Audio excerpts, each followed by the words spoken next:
We call a meeting to order. Calling the meeting to order. Welcome to the Ann Arbor Human Rights Commission. We begin with a roll call given by our administrative assistant. Okay. This meeting will be broadcast live on CTN Cable 16, ATT Channel 99, and online at 82gov.org, watch CTN. Public commentary can be made in person or by calling 877-853-5247 or 888-788-0099. Enter meeting ID 996-9403-7874. Roll call. Commissioner Winkler, Present. Commissioner Cowan, Present. Shear Stambaugh, Here. Commissioner Dent, Here. Commissioner Cass, Here. Commissioner Ghazi is absent, Commissioner Soba is absent, Councilmember Nelson is absent, Councilmember Redina is absent, Vice Chair Garber. Present, here. You have a quorum. You have a quorum. Thank you, Denise. First order of business is public comment. I don't see anybody here. Is there anybody on the phone? I don't have anybody on Zoom. Okay. Agenda. Can we have a motion to approve the agenda? I move to approve the agenda. Second. All in favor? Aye. Agenda is approved. Discussion, I'm sorry. Is there any discussion about the agenda? I'm afraid I'd like to make some changes. I would like to eliminate the follow-up on outside group work because the two people who are going to report are not here. And I would like to strike also the last trespass that appears at the bottom of the page because it's repeated from above. I move to approve the agenda as amended. I'll second. All in favor? Aye. Thank you. Minutes for the July 13th meeting. Motion to approve the minutes. I move to approve the minutes. Second? Second. Discussion about the minutes. No discussion? And once again, I've got two small things. On the second page, under follow-up on ongoing HRC work, second paragraph, the third line, I would like to change Slay will revise to Slay will work to revise, just because we can't revise the trespass notice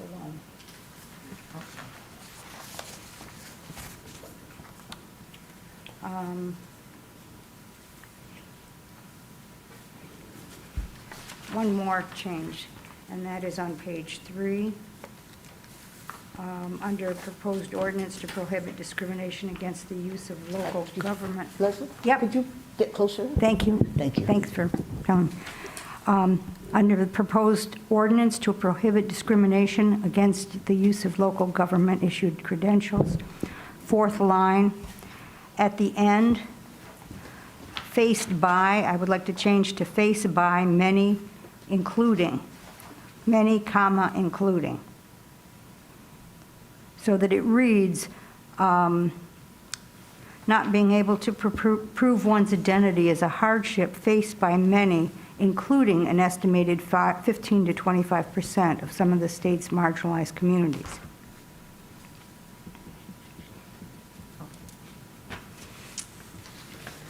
Those are all my changes. Do I see any other comments or discussion? All in favor? Aye. Aye. Opposed? And the revised minutes are approved. Next thing on our agenda is follow-up on our ongoing HRC work, complaints. Does anybody want to talk about complaints that are in our system or? I would just say briefly, I don't have them all in front of me, and just speaking generally, it feels as though we've gotten several under the Fair Chance Access to Housing Ordinance, which we've been able to remedy pretty quickly by educating landlords about the new law, and at least one, possibly more, source of income under the non-discrimination ordinance complaints. But there may be others that are also outstanding. We are getting more of those, and we're having good luck dealing with them, I think. Other comments about complaints? We do have, again, more complaints than normally at this time, and that's probably a good sign. Trespass, the status of the discussion. I think we will have a trespass meeting toward the end of the month, around the 24th or 25th, we don't have a date yet, to talk about some of the changes that we want to make, most of the changes we want to make. And we are working with both the AAPD and an attorney in the city council's, the city's City Attorney Office. City Attorney Office, thank you.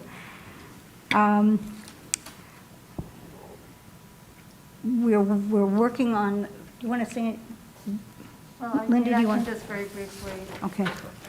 I think we all agreed at prior meetings with representatives of the city attorney's office and of the AAPD to work on revising the trespass notice to make it much more user-friendly, because now it isn't, and also hopefully to address to provide property owners and agents options for how long these trespass notices would remain in effect once they're handed to a person. So without going into more detail, those are roughly the things we're going to discuss. Right. And we will also make it more clear how to appeal a trespass if somebody, Right. Well, for that- somebody yeah. who gets one. I don't think there's much to say about that, except that this is ongoing, and it is with we're doing it jointly with the Independent Citizens Police Oversight Commission.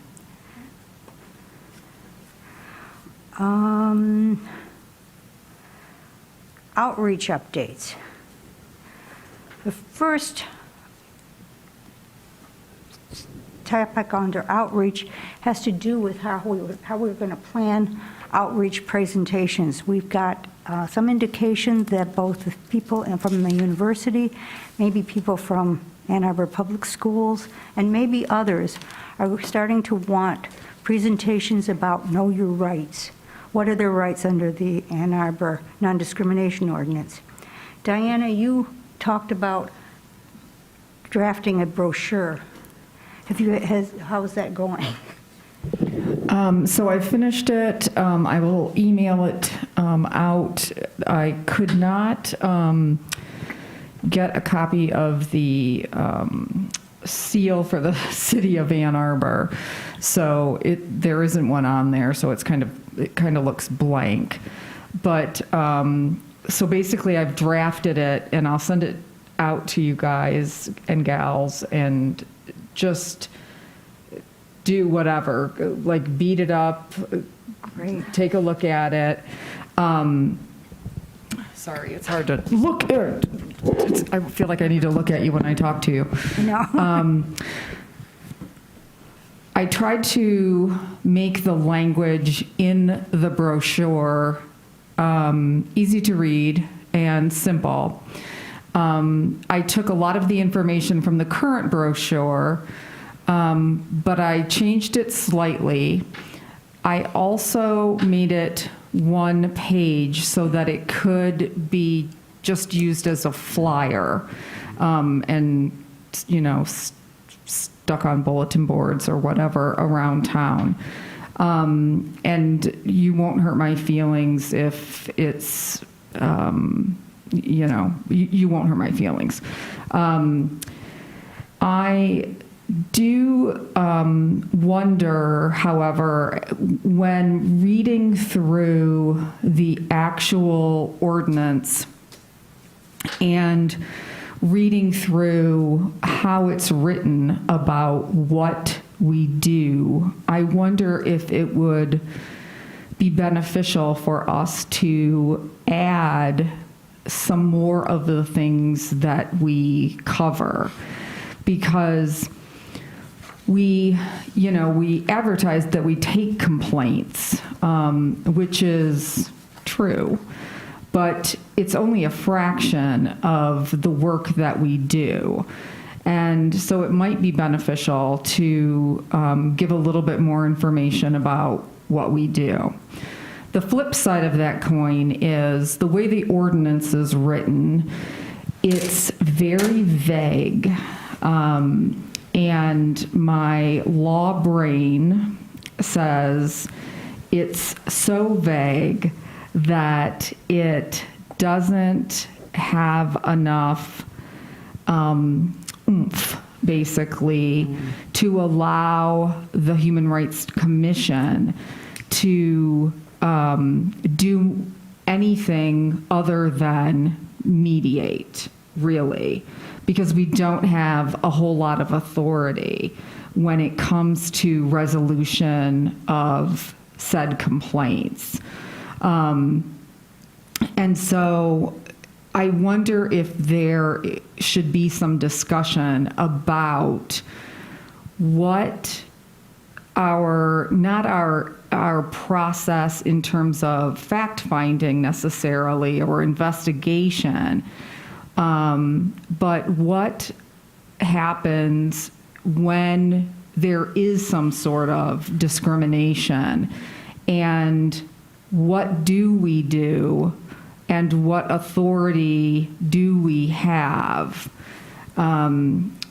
If there isn't any authority and all we are doing is referring people to state agencies or federal agencies, then that's what we need to be saying. However, if we are just turning over complaints to the city attorney's office, then I think that needs to be clearly stated as well. The ordinance doesn't really clearly state that that's what we do. It's vague to someone who perhaps doesn't know the law, and so when people come up and they have a concern and they expect this body to do something for them, and all we do is take their complaint and hand it to the city attorney, that isn't this body taking care of their complaint. That's the city attorney taking care of their complaint. And I think there's a difference. So I don't know if we need to put this on the agenda and have a larger discussion about it, or, Can I say something? Just having handled a lot of complaints, I'm not disagreeing with you. I think in my time here, or since we've had the complaint process, we've never had to refer a complaint to the city attorney's office. We either mediate a successful resolution, or we find that there's no discrimination in most cases. So there will be the rare case where we find discrimination, we can't resolve it. Typically, when someone finds out they're discriminating, they stop discriminating. They just don't know the law.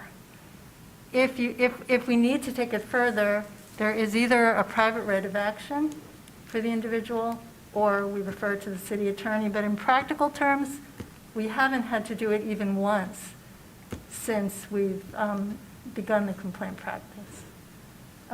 process, yeah. Well, I'd like to ask a question. It seems like we work to try to get assurances that the non-compliant discriminatory conduct would stop, but we may have found that, in fact, they did violate the non-discrimination ordinance. So there both was a violation, and if someone should expect us to participate in any way in ensuring that the, let's say, $500 a day fine that's imposed for violations of the, Up right, to, of the yes. Fair Chance Housing Ordinance, for instance, it's unclear to me what we should tell them. And I think that whatever it is we decide to do in terms of past bad acts, that should be clarified. That, you know, our goal is to terminate the offending behavior, but not to address behavior that has already gone, Right, that's already happened. yeah. It's my understanding, and again, none of this has ever been tested on any actual case, but from the language in both ordinances, the non-discrimination and fair chance access to housing, that if there has been discrimination and somebody wants a fine to be imposed, the city attorney the fine can only be imposed by a court of law. City attorney can't impose it, we can't impose it, which would mean either through a private right of action, somebody goes to a lawyer, hires a lawyer, says this person violated the ordinance, I want them to be fined, or the city attorney decides that they will bring an action in order to make that happen. But yes, but that's still us not participating in the redress of any bad acts that have gone before. Right, That our work is for the future. yes. Well, the only Right. participation we have is to refer. I'm sorry, say again. The only participation we have is to refer this to the city attorney's office, and we would do Or that. to other agencies. Or other, presumably. yeah. But But that, it's not clear. It really isn't. No, it's not. It really isn't. And I would also say that it is not clear the extent to which we can only do limited kinds of investigation. I mean, we can be a body that here's your narrative and what happened to you, and can help get some of that started. But I'm not sure, when we say investigation without further description, we're not leading people to believe that we have more staff, even paid staff, and we don't. We don't. Yeah. Right, well, just a little history, there used to be was it called the Department of Human Rights? Relations. Oh, human relations, In the yeah. city with paid staff that took complaints and did investigations. That disappeared, and for 10 years, there was nobody enforcing the non-discrimination ordinance. If somebody happened to find their way to the city attorney's office, maybe something would happen. But that's why we ended up taking it, because it wasn't happening. So, that was a battle even for us to get Just what to even limited get the authority volunteer we board. have. Yeah. Mhm. So it's not perfect, yeah. Would you recommend our going to the city attorney and talking about this?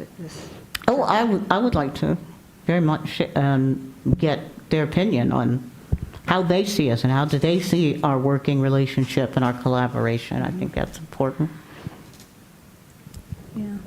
Sure, I think or maybe once you guys read what I've put in the brochure, maybe we even take what Linda has explained and we somehow incorporate that so that folks have an understanding, because it does make sense. What we want is the behavior to stop, right? Right. That's always the goal. And most of the time, that happens. We come in, we have a conversation, we educate people, and the behavior stops. And that's a good thing. So maybe there is some opportunity for us to put that in put it in our brochure to help people understand that that is part of our process, and that is part of our working goal, and so that it isn't. It isn't an us against them or adversarial type thing. Just to be more transparent, I think, might be helpful. Yeah, I would like to see it, just say plainly that we do not work to redress. Well, so I Or guess I would disagree, because sometimes mediation, it's not just about punishment, as in assessing a $500 fine. It might be somebody gets their job back, or somebody gets back pay because they were discriminated against, and we help negotiate that resolution. Well, we could help negotiate it if there's a willing. Yes, I mean, and I'll so we just would say we mediate have it. successfly done that. Because often when people yes, but I'm- understand that they're discriminated against, they're willing to redress it. Yes, but I mean as a matter of how we conduct our investigations, we mediate, and Right. we approach Right. every problem Yes. from a point of collaboration. Yeah. And I respect that. I'm just saying that if we were to be working in a more adversarial or process that's focused on redressing past wrongs, that would be different. Yeah. And I just think that that should be clarified, so people don't come in with this thought that we're going to help with things that have already happened to them, when Well, again, We we wanna can follow. help with things that have already happened to them, but we can't necessarily assess a penalty. we can. Only the court can do that. We can help if the can't- respondents, Right, we are can't order willing. it. You're right, we can't order it. right, That's no, what you it's mean. Yeah. voluntary Right. cooperation. So, That's right, yes, yeah, in that sense, we're not imposing anything, we're just, yes. right. Well, given that we're handling a lot more legal issues and different kinds of legal issues in some ways than we ever have, given the fair chance housing ordinance and the conversion therapy ordinance, in fact, I think it's time to talk to a lawyer and find out exactly what we can do and in that. I do too, and I think if we're talking about areas of confusion, I can only imagine what, folks, non-lawyers are thinking when they read the statute or the ordinance. Okay, I will make an appointment for us. So I will email it out to you guys. Thank you. Chop it up, add, delete, whatever, and then, we can, my understanding is, once we kind of settle on what we want, we have to send it over to the city to get a stamp of approval, and have the logo added before we can send anything out or have it uploaded to our website, or use it for official public consumption. Thank you. Thank you for doing this. This brings us quite a step further in trying to get the word out as to what we do and what rights people have. And I think there's more question now about that than ever. So thank you very much. Do we want to meet sometime in the after reading this to talk about it? Or do you want to wait and see, and I'll ask, once we see it, if we want to meet on, Oh, yeah, I think so. okay, about it? So that we can make progress even faster. Okay. Thank you, Diana.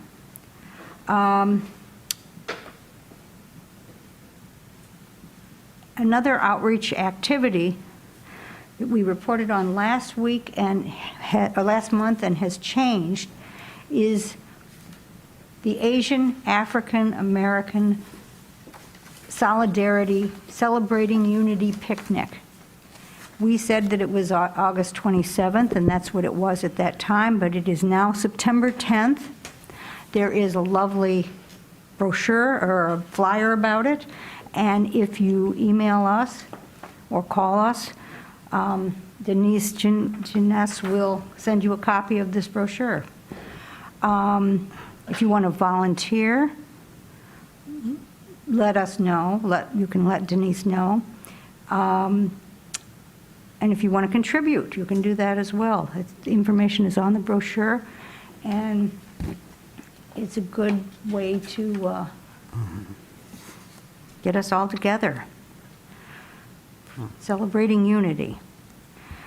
How about we also talked at the last meeting about the proposed ordinance amendment to prohibit discrimination against the use of local government-issued credentials.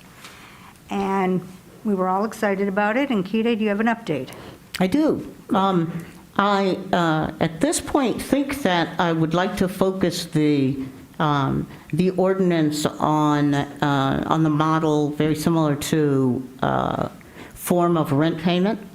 So it would be to prohibit discrimination based on the source of a government-issued ID.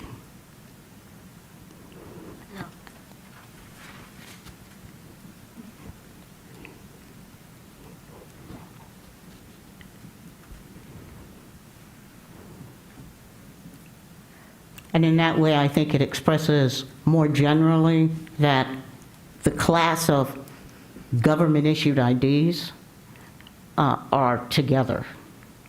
And there's no reason, unless there is a statute compelling a particular vendor to utilize only one particular or one class of ID card. But if there is no compelling reason, then a government-issued ID should be treated equally as another government-issued ID, whether it be from another state or from a different level of government. So are you proposing still that be in the non-discrimination ordinance? I'm sorry. Speak. Are you proposing that be part of the non-discrimination ordinance? Yes. And that's what I'm working on, is trying to write the amendments to the ordinance. Okay. So you've got a committee that has already been formed, or a working group, and you're going to call them together sometime this month? Yes. And share a draft of what I have, and then we can roll up our sleeves and make all the changes we need. Okay. Any other questions for Keita? No, No, thank you for doing it. Oh, I yes. didn't say anything. now I'm hearing Surprisingly. things that aren't being said. It is, it's very exciting.